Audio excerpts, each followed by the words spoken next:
Welcome to the Bursledon to Manor Farm walk. We begin at Bursledon Station and continue on to crossing the A27 Southampton to Fareham Road and then up Blundell Lane. We then pass through the boatyard and follow the footpath under the M27 motorway bridge and arrive at Manor Farm Country Park.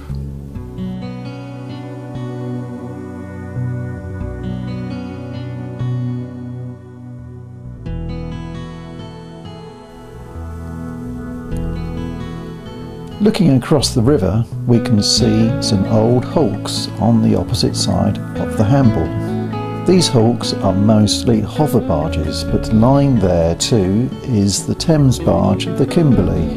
The Kimberley was constructed in 1900 in Harwich in Essex and was used to transport fertiliser and grain for Fisons around the east coast of England. It was sprit-sailed, rigged and registered at 65 tonnes.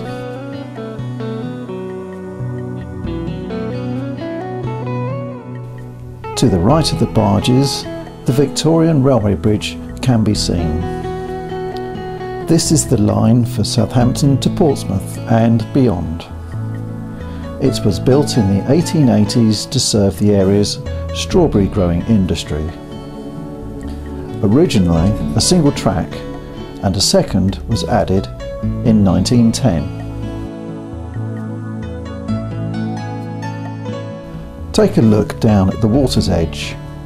The row of stakes leading down into the water is all that remains of the shipbuilding yard owned by Thomas Calhoun and John Noland.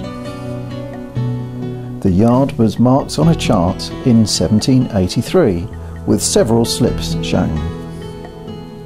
So it's at least 200 years old.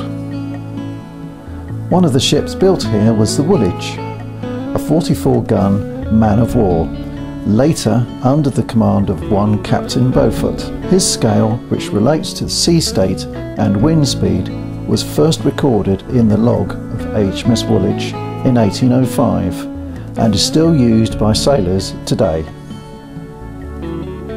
Across the river, behind the trees is Bursledon Brickworks, established in 1897 and closed in 1974. The brickworks remained abandoned for 20 years. The site has now been renovated and is now an industrial museum and is accessible from Swanwick Lane.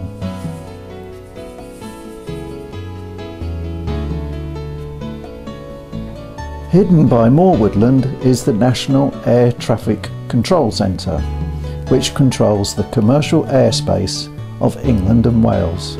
It opened in 2002 and became fully operational in 2007. The large building at the top of the field was called Bursledon House. This was part of a large estate that was part of HMS Cricket in the run-up to D-Day. The house itself became quarters for officers and wrens, while the surrounding fields were filled with tenanted accommodation. The wooded area ahead of us is Manor Farm Country Park, which was also part of Cricket.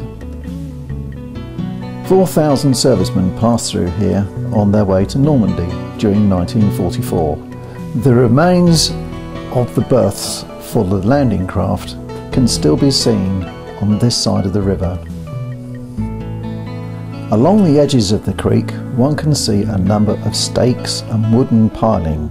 Some of these were used to reinforce the edges of the bank of the creek, and others in a rectangular form on the other side are the remains of the docks for the Foster's Coppice brickworks.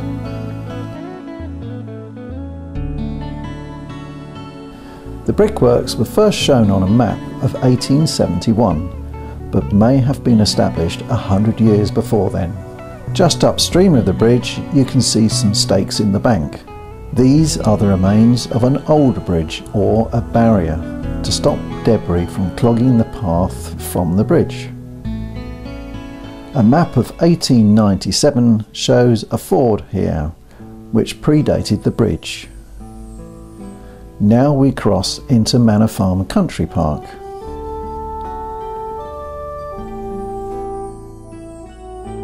This yellow marker shows the location of the bow of the Grace Dieu. Grace Dieu was launched in 1418 as the flagship of Henry V of England and was one of the largest ships of her time. Grace Dieu and her escorts appear to have only set sail once in 1420 under the command of the Earl of Devon. The expedition suffered a mutiny soon after leaving Southampton and diverted to St Helens on the Isle of Wight.